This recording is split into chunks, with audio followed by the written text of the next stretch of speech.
What happens when a family road trip veers off course into the dark heart of human nature? And imagine a world where convicts are sent back to specific dates and times to live as exiles. Today we have two female titans of the short story and imagination. Let's dive right in. So welcome back to Kevin Toll Reads, where today we have Saturday shorts. I have two good ones for you. We're going to start off with A Good Man is Hard to Find from Flannery O'Connor. This was published, short story was published in 1955. It is 24 pages in length.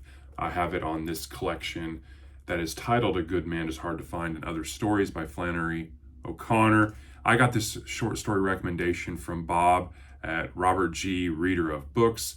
He suggested I read this one, and boy, he picked a great one. So let's dive right in. A summary of this story is you have a family embarking on a road trip to Florida. They're led by, a manipulative but yet self-absorbed grandmother. And along the way, she convinces them to take a detour to see an old plantation, and leading them down a dirt road that ends in disaster.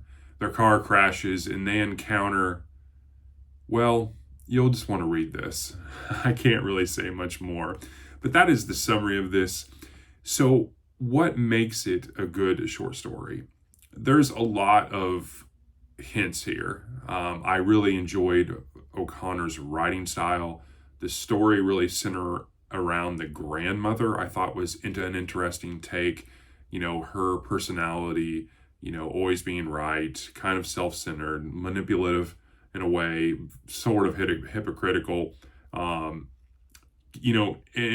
she causes an outcome that no one, can see. There's such a huge contrast from how the story starts to how it ends that you can't almost help feel sorry for the grandmother at the end and for what transpires. And I'm going to leave it at that. The conclusion of this is amazing, horrific. There's so many things that are left unsaid. You have to really read between the lines. It's left a little, I wouldn't say open-ended is the way, but the writing style leaves a lot of areas of soft, or it doesn't really spell it out for you, I would say. And you have to kind of make your own, I wouldn't say assumptions, but you have to kind of fill in the blanks. And when you do, what you get is something that is just amazingly horrific and just engrossing. There's a ton of different themes here. You have grace and redemption, you have hypocrisy and morality, you have fate and free will. There's all kind of fleshed out or touched on directly and indirectly throughout this story. The only thing that I disliked in this story was, again, for what the story being written in the 50s, there is some derogatory slang towards African American. And so you have a little bit of that. So you've been warned. There is a really good excerpt that I enjoyed as well. It's on, faith and doubt. And it's towards the end of the conclusion. You have one of the main antagonists, and he says, Jesus was the only one that ever raised the dead, and he shouldn't have done it. He thrown everything off balance. And that is indicative of this story in a nutshell. In terms of rating, I gave this a 4.6. It is a fantastic short story. I'm really, really glad I read it. And overall, my thoughts, O'Connor's story writing is pretty masterful. I'm definitely eager to try out some other short stories in here. I do have a novel from her back there as well that I picked up a couple months ago, and I want to give it a shot as well in the future. Her writing is right up my alley. I think Bob knocked it out of the park when he recommended I check this short story out. It was fantastic. Her characters are both deeply flawed. But their humanity is always kind of shines through in a way because of their choices and how, they face adversity. And the story is indicative of that. I really, really enjoyed that. And so next, I have a short story from Marion Zimmer Bradley. And so I found this little short story collection for a couple bucks at a used bookstore recently, and I just couldn't pass it up. It has, I believe, like 15 or 20 different short stories in here, and I didn't even know Marion Zimmer Bradley wrote short stories. This is titled "The Best of Marion Zimmer Bradley." It was published in 1955, and the story that I picked out of here is only 7 pages in length, and it is a sci-fi story, and it is titled "Exiles of Tomorrow." Knew nothing. This is my first ever Zimmer Bradley story. Or Zimmer Bradley. I've never read her as an author, and I didn't know if it was a man or a woman. I had to look up some on Google and find out a little more about the author, but I was really surprised by this short story. It was a good one. I read this actually twice because I went back. It's very, very open-ended, very vague, and I think purposely so. But the summary of this short story, you have Mr. Grain. He is having a glass of wine, listening to a young gentleman named Carey Kennard. And Carey recently lost his father, but not to death, but his father's missing. Although Carey doesn't seem, doesn't seem to have any sense of urgency, he's sitting down having a glass of wine, talking to this gentleman, Mr. Grain, and Carey asked him, if he has ever read sci-fi. And then you flash forward to Ren Kenner, and he is in a cell talking about dying 6 centuries earlier, and that death was a welcome alternative to being exiled. And you learn that the time period that you're in is about 2570 roughly, and so you're in the 26th century.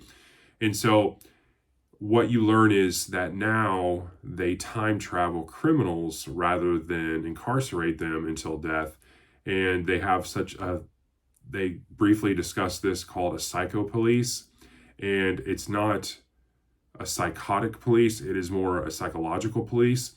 And these folks are policing people by sending them back into time periods that match their personalities and what they have done or crimes they have committed. So you're sending murderers back to the 1840s in California, where murder was pretty prevalent, or you're sending religious fanatics back into the Dark Ages. It was a very interesting concept. So what makes this a good short story? You come into the short story very offhandedly, and I like that. The premise was really fascinating. Again, I read it a second time because it's pretty vague in places, and so I was trying to piece it together, but also trying to understand it a little better and have appreciation for it, and I'm glad I did. Her writing is very matter of fact. I liked it. It was short, quick. I mean, it's 7 pages. It doesn't take you any time to read it. I liked the time period. Again, the premise I thought was very interesting. It's more of a plot-driven story with characters that are slightly touched on and some themes that are slightly touched on, and you're kind of left, trying to piece it all together or just think about it more in general as days progress. There is one excerpt that I just really, really connected with, and it was when Mr. Grain and Carey Kennard were talking, Mr. Grain being the older gentleman. He has a thought that pops into his head that he doesn't verbalize, but I just really related with it. And his thought was, the arrogance of young people always strikes me as being pathetic rather than insulting. And if you're my age or older, I'm sure that thought has come across your mind at some point in your life. You get to a point as you grow up, you're insulted by people and their arrogance, but as you get older, it just almost seems like they're masking something, and so that really stuck with me. I rated this short story a 4.2.